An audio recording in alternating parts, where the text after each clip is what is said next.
ही तो तमाम अंबिया जो सरदार हज़रत मोहम्मद मुस्तफ़ा अहमद मुश्तबा सल्लल्लाहु अलैहि वसल्लम आए।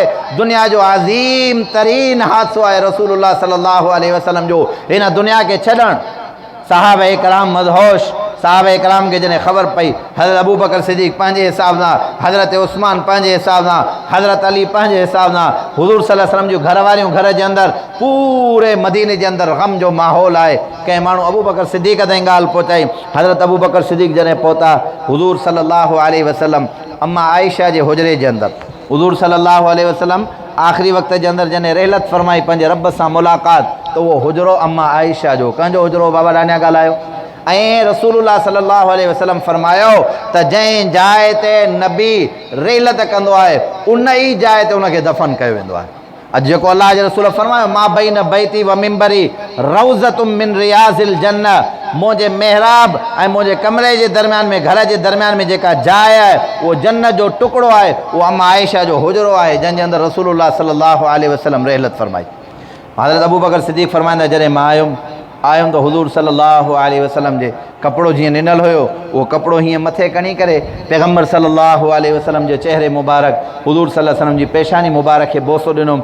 चई त जेकॾहिं हज़रत अली साईं रड़ करे चयो ए अलाह जा रसूल ए पैगम्बर ए दो जहां सल्लल्लाहु अलैहि वसल्लम अॼु जेकॾहिं तूं रोअण जी इजाज़त ॾे हा न त पोइ अली पंहिंजे अखियुनि मां ॻोड़नि सां तोखे गुस्ल ॾियाराए हा, पर मां मुहम्मद जे तुंहिंजे हुकुम जा ॾाढो मजबूर हा, मुंहिंजा सोना तो मना कई आहे, पर अश्को बहार अखियुनि मां ॻोड़ाइनि। जनाब सिद्दीक़ अकबर हुज़ूर सल्लल्लाहु अलैहि मां क़ुर्बान वञा जनाब अबू बकर सिद्दीक़ जे इन्हनि लबनि तां जेके हज़रत मोहम्मद मुस्तफ़ा अहमद मुश्तबा सल्लल्लाहु अलैहि वसल्लम जी पेशानी मुबारक ते ॾिनमि। फरमाई अल्लाह जा रसूल तव्हां दुनिया जे अंदरि आयो हक़ सां, अवां दीन हक़ पहुचायो सभिनी ताईं, अवां पंहिंजी पाक ऐं साफ़ ज़िंदगी गुज़ारी आहे, पंहिंजे रब सां तव्हां मुलाक़ात कई आहे। हाणे इन तमाम सहाबा इकराम जूं नज़रूं हज़रत अबू बकर सिद्दीक़ जे मथां। हज़रत उमर साईं जीअं आया मस्जिद नबवी जे अंदरि त हज़रत उमर साईं हूअं ई जलाल जे अंदरि बीठा हा, तलवार हथ में आहे। किन लिखियो आहे त हज़रत अबू बकर सिद्दीक़ रड़ करे चयो उमर वेही रहो, हिकु बि न ॿुधो, छो त हुनजो पंहिंजे मुहबत जे अंदरि बेक़रार हुया, उन्हनि खे का ख़बर ई न हुई। हज़रत अबू बकर सिद्दीक़ जो आवाज़ बि न ॿुधो, तलवार हथ में फिरंदा था वधनि। हज़रत अबू बकर सिद्दीक़ जॾहिं आयो त तमाम सहाबा इकराम हुज़ूर हज़रत अबू बकर सिद्दीक़ जी तरफ़ मुतवज्जह थिया। पोइ पाण क़ुरान मजीद जी आयत पढ़ियऊं, वमा मुहम्मदुन इल्ला रसूल क़द ख़लत मिन क़ब्लिहिर रुसुल अफ़ इन मात औ क़ुतिला इंक़लबतुम। इन में रसूलुल्लाह सल्लल्लाहु अलैहि वसल्लम जी रिसालत ऐं अल्लाह जे रसूल जो हिन दुनिया खां छॾण जो ज़िक्र बयानु थियल आहे। हज़रत उमर चए थो जॾहिं इहा आयत मां हज़रत अबू बकर सिद्दीक़ जे ज़ुबान तां ॿुधी न, मूंखे ईअं पियो महसूसु थिए ॼणो त रब इहा क़ुरान जी आयत नाज़ुल ई हाणे कई आहे। तलवार हज़रत उमर जे हथ मां निकिरी वई। चई ईअं बेसाख़्त थी करे पाण खे छॾे ॾिनो। ज़ाहिर आहे क़ुरान जो हुकुम अची वियो, हाणे त मञिणो आहे हर शइ खे। पोइ चए अखियुनि मां अश्को बहार ॻोड़ा वञनि पिया।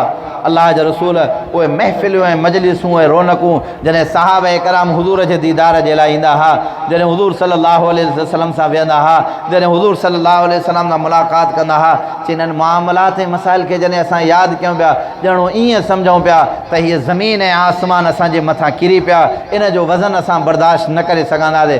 अम्मा फ़ातिमा इन वॾे जेको आहे सुसाने जे अंदरि निढाल लॻी पई आहे, छो त अम्मा फ़ातिमा जो सभु कुझु हुज़ूर सल्लल्लाहु अलैहि वसल्लम हो। रसूलुल्लाह सल्लल्लाहु अलैहि वसल्लम जी ज़ात अक़दस सां मोहब्बत हुई, तमाम सहाबा इकराम। पर सहाबा इकराम इन्हनि सभिनी मामलात ऐं मसाइल जे अंदरि हुज़ूर जी अक़वाल हुज़ूर सल्लल्लाहु अलैहि वसल्लम जो हुकुम खे अॻिते कयो। जंहिं शइ जो हुकुम हुयो हुज़ूर सल्लल्लाहु अलैहि वसल्लम जी क़बर मुबारक रोज़ो मुबारक जिते आहे उते ई ठाहे वियो। रसूलुल्लाह सल्लल्लाहु अलैहि वसल्लम जे सभु सहाबा इकराम दुरूद पढ़ंदा विया। बिल आख़िर रसूलुल्लाह सल्लल्लाहु अलैहि वसल्लम ही दुनिया छॾे करे पंहिंजे रब सां हक़ीक़ी मुलाक़ात करण जे लाइ, इहा हक़ीक़त आहे जेका हर कंहिंखे तस्लीम करणी आहे। हुज़ूर सल्लल्लाहु अलैहि वसल्लम जी रहलत खां बाद में हज़रत बिलाल हबशी रज़ी अल्लाह तआला अन्हु हुज़ूर सल्लल्लाहु अलैहि वसल्लम जॾहिं रहलत फरमाया विया त निकिरी हलिया विया। 20 साल मुकम्मल हज़रत बिलाल न आया वञा। 20 सालनि खां बाद में हज़रत बिलाल हिकु दफ़ा सुतो पियो। हुज़ूर सल्लल्लाहु अलैहि वसल्लम ख़्वाब में आया, ओ बिलाल। लब्बैक या रसूलल्लाह सल्लल्लाहु अलैहि वसल्लम। जी अल्लाह जा रसूल। बिलाल हेतिरा साल थी विया तूं मां मुहम्मद वटि आयो ई न आहे, छो भला? फरमाई जीअं निंड मां बेदार थिया हज़रत बिलाल सफ़र शुरू कयो, मदीने जे अंदरि पहुतो न तो मदीने के अंदर जने सभिनी के ख़बर पई तो हुजूर जो बांगो हुजूर जो मुअज़्ज़िन हज़रत बिलाल पतो आ तो माण्हू हज़ारनि जी तादाद में घिटिन में भी करे हज़रत बिलाल जो इस्तक़बाल कयो। पोइ हज़रत बिलाल जने मस्जिद नबवी के अंदर आया तमाम माण्हुनि सिफारिश कई त बिलाल तू आज़ान त चओ न रसूलुल्लाह सल्लल्लाहु अलैहि वसल्लम जे दौर जी। तॾहिं हज़रत बिलाल चयो त मूं में इहा सघ न आहे। हज़रत हुसैन इब्न अली हज़रत बिलाल जे आॾो आया, बिलाल मां हुसैन इब्न अली तोखे गुज़ारिश कयां तो तूं आज़ान चओ। चए सोना शहज़ादा तुंहिंजी गुज़ारिश के केरु पोइ ते करे सघे थो।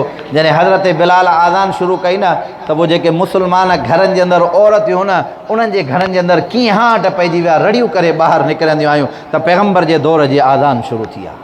हज़रत बिलाल रज़ी अल्लाह ताला अन्हु जॾहिं अशहदु अन्न मुहम्मद रसूलुल्लाह ते पहुता फरमाईंदा हज़रत बिलाल बेहोश थी करे किरी पिया। माण्हू पाणी खणी आया हज़रत बिलाल खे छंडायूं। बिलाल छा थियो आहे? चई इन जे करे त जॾहिं मां अशहदु अन्न मुहम्मद रसूलुल्लाह पढ़ंदो हुअमि न त पोइ हुज़ूर जो चहिरो अनवर मुंहिंजे साम्हूं हूंदो। मां हुज़ूर जे चहिरे खे ॾिसी करे मुंहिंजी दिलि बाग़ बहार थींदी। जॾहिं अॼु मां अशहदु अन्न मुहम्मद रसूलुल्लाह ते पहुतुमि ऐं हुज़ूर ॾे न वॼायो न हुज़ूर मूंखे नज़र न आया त इहो सदमो मां बर्दाश्त न करे सघियुमि। सहाबा के अल्लाह जे रसूल के न दुनिया व माफ़िया खां वधीक मोहब्बत हुई। अल्लाह जो कसम आहे सहाबा जी मोहब्बत जो मुक़ाबिलो दुनिया में को बि कंहिं बि क़िस्म जो नथो करे सघे। हुज़ूर सल्लल्लाहु अलैहि वसल्लम जी ज़ाते गिरामी जंहिंजे लाइ हर वक़्तु सहाबा इकराम तड़पंदा हा त सिर्फ़ु हज़रत मोहम्मद मुस्तफ़ा अहमद मुश्तबा सल्लल्लाहु अलैहि वसल्लम जे असांखे दीदार थिए। अल्लाह जे रसूल जी हर अदा खे ज़िंदा करण वारा सहाबा इकराम। हिकिड़ो साहबी हो वीचारो हुनखे घुंडी वार हुया। घुंडी वार ॾिसंदा आहियो कंहिं कंहिं इंसान आहे कंहिंखे सुठा हूंदा आहिनि कंहिंखे घुंडी हूंदा आहिनि। पोइ हिकिड़ो साहबी वीचारो पोइ नबी अलैहि वसल्लम जा जेके वार हूंदा अल्लाह जो रसूल वॾा वार हूंदा कन जी लहो खां बि थोरो माना हिन पापड़ी खां थोरो माना मथे वॾा वार हूंदा त पोइ नबी अलैहि तक़रीबन हीअं विचां सींद कढंदा। असां वटि जेकॾहिं इहो पासे सां सींदी आहे ईसाइन जी आहे तरीक़ो उन्हनि जो आहे। बहरहाल हाणे हिन साहबी जो अल्लाह जे रसूल खे ॾिसे त हिनखे मज़ो ई न अचे।